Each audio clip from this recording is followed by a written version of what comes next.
और आपके पांडु नरेश के राज्य में कोई अहंकारी तो हो ही नहीं सकता महाराज। और सबने वैष्णव धर्म की दीक्षा ले रखी। तब कहा मेरे राज्य से निकल जाओ। फिर उसने चरण में आकर गिरकर प्रार्थना करी तो उन्होंने कहा स्वर्णस्तेच पंचमम, जाओ पांचवी जगह जो है कलयुग तुमको स्वर्ण में निवास करते। स्वर्ण का मतलब समझ गए? नहीं समझे भाई बहन, उन्होंने स्वर्ण को मतलब नहीं समझे जब तो योगा। स्वर्ण का मतलब सोना, रात को सोना के दिन में भी सो जाना, पहनने वाला। पर अब यहाँ ऐसा नहीं लिखा है, मैं आपको फिर बता दूं। इसमें लिखा स्वर्णस्तेच पंचमम, सोने में कलयुग का वास है। अब पहनने वाला है कि सोने वाला है मुझे नहीं मालूम, सोना कौन सा है ये तुम निर्णय करना। पर मैं अगली कथा में कहकर आया इसलिए यहाँ भी चूंकि कही दूं, मुझे दोनों सोने में कहाँ का दो सुनना,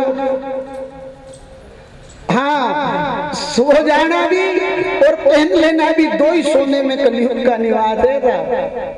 ये चक्कर में मत रहना, ठीक है? जो अधिक सोता है साहब, मैं प्रमाण से भी बता दूंगा उस सोने में क्या है ये तो आप पता ही है कि स्वर्णस्तेच पंचमम। उस स्वर्ण को स्वर्ण कहा है सोना, और शयन महा संस्कृत में शयन आता है उसके लिए। पर मैं एक अर्थ अच्छा बताऊं कि सोने में भी कलयुगी है वाकई। जो अधिक सोता है ना वो अपमान का भागी हो जाता है। आप सो जाओ, अपमान के भागी हो जाओ। अरे ये तो सोते ही रहती है, ये तो सोता ही रहता है, दिन में सो जाता है, रात में सो जाता है, इतना काहे का सोना, 10 बज गई 11 बज गई। अच्छा चलो घर वाले को तो कुछ कष्ट हुआ ही, पर वो जो लेट उठे ओके कितना कष्ट यार। उससे जो लेट उठे उसे उठा ही नहीं, पहली बात तो या ओके तो उठाना च पड़े, कोई न कोई के हाथ खींचना पड़े, बोलना पड़े, कहीं न कहीं वहां आरती गानी पड़े कि मारा बाप 11 बजेगी उठिया आवे।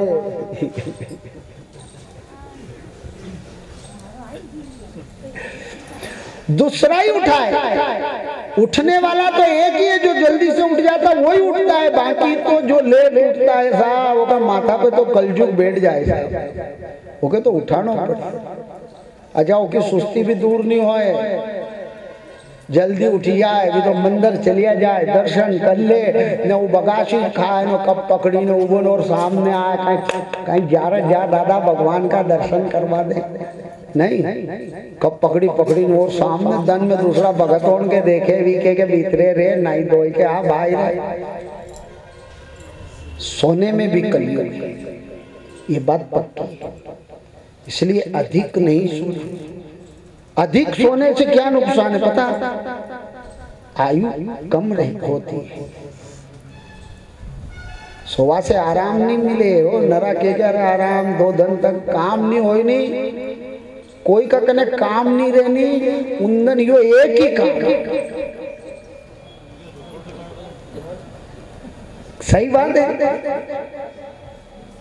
ये टेलीफोन लगाया कहाँ है, अरे काम नहीं तो आज लंबी तान, ए मारा बाप काम नहीं उस दिन क्या यही काम है? अरे काम नहीं है तो सत्संग करो, स्वाध्याय करो, भगवान का नाम लो, आज यज्ञादि कर्म कर लो, आज कोई और अच्छी भगवान का कुछ का वो नहीं, काम नहीं तो आज तो सोची कहीं। और अक्सर लोग जहाँ बैठा वहां की नहीं कहना चाहिए, लेकिन कही दे कहने की बात है तो बिठाया केवा वास्ते ने फिर नहीं कहा। शहर में लोग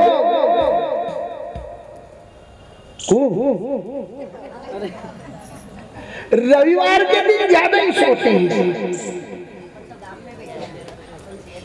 अरे पर ये तो सब आई में जाए शहर में तो खाली बात मारो विनोद है, कोई ऐसा विषय नहीं है। शहर में लोग रविवार को आलस्य करते हैं, बात तो पक्की है।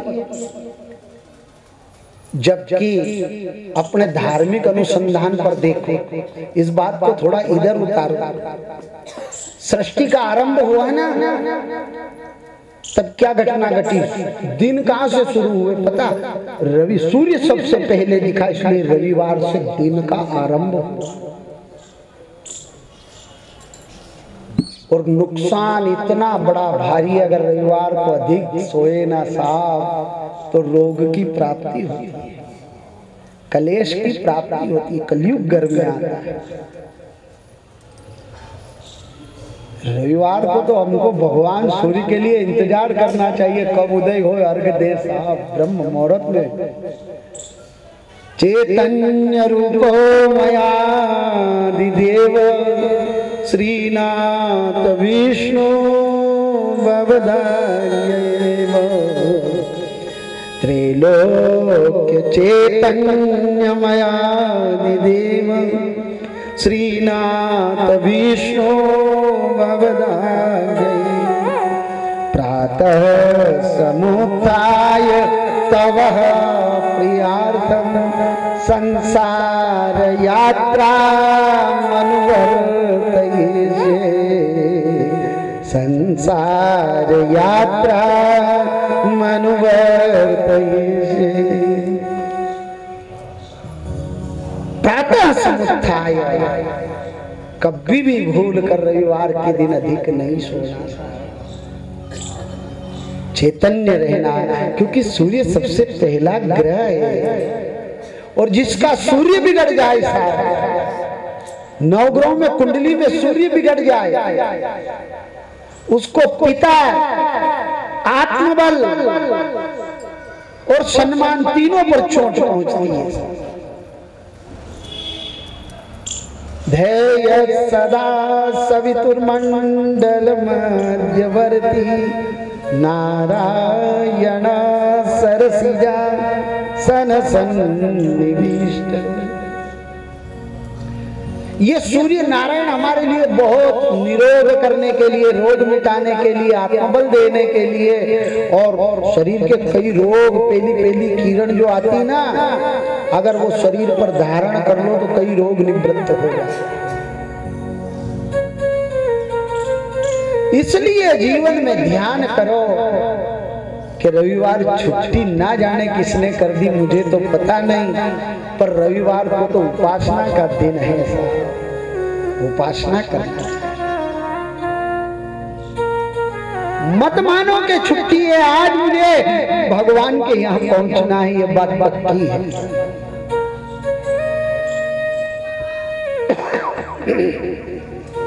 चाहे हमारे काम की छुट्टी हो सकती है, लेकिन धार्मिक आज छुट्टी नहीं, आज ड्यूटी है मेरी कि मैं भगवान को ब्रह्म मुहूर्त से पकड़। तो राजा को 5वां स्थान दिया, स्वर्ण तेज पंचमम।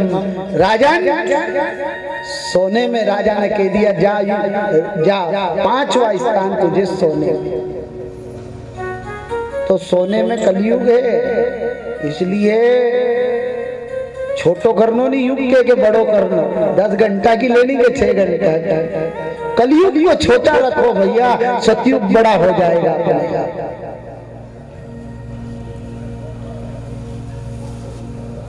और फिर चरित्रमानस में भी देखो ना उठने का, तो देखो भगवान राम जब विश्वामित्र जी की सेवा करते हैं, गुरु की सेवा करते हैं, तो गुरु को सुलाने के बाद सोते हैं। भगवान कहते जाओ जाओ, अब चरण चापत आप, रघुराई बड़ा समय बीत गया, आप सो जाओ।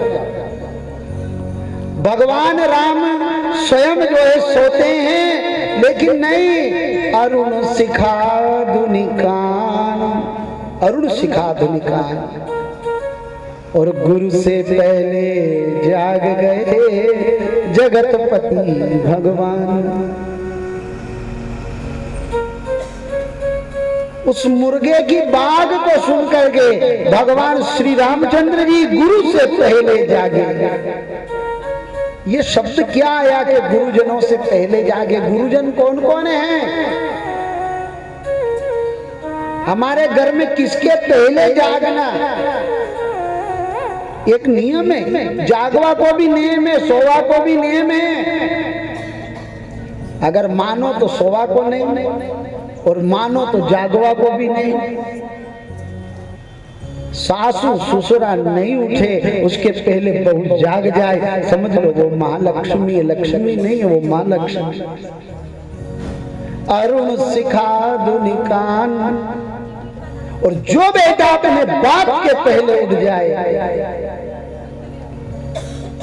वो पुत्र नहीं साहब, सतपुत्र है साहब।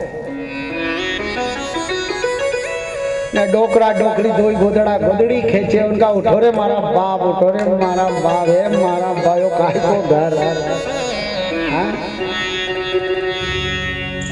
उस घर में कलयुग है, छोटे लोग सोते रहे, बड़ा लोग बापड़ा भी बाट देखेंगे। एक आध ठिकड़ो आई जाए चाय को तो पीना कहते हाँ वो 8 बजे लो बता।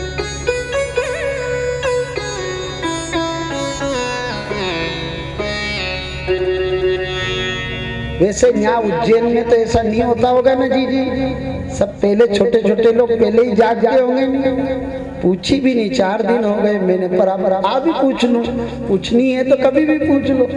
यहाँ छोटे लोग पहले ही जगते होंगे, बूढ़े लोग बाद में जगते होंगे। ऐसा ही है ना यहाँ उज्जैन तो बहुत न्यू शिक्षा इसके लिए है ना। यहाँ भगवान की गाइडलाइन यहीं से ली, भगवान ने गाइडलाइन कहाँ से ली, तो फिर तो ऐसा होना ही चाहिए न। कहीं कोई भूल गए हो तो फिर मेरी कथा उनको याद कराती है कि नहीं नहीं आप भूल गए, गाइडलाइन नहीं से चलिए। अरुण सिखा दुनिकान, गुरु से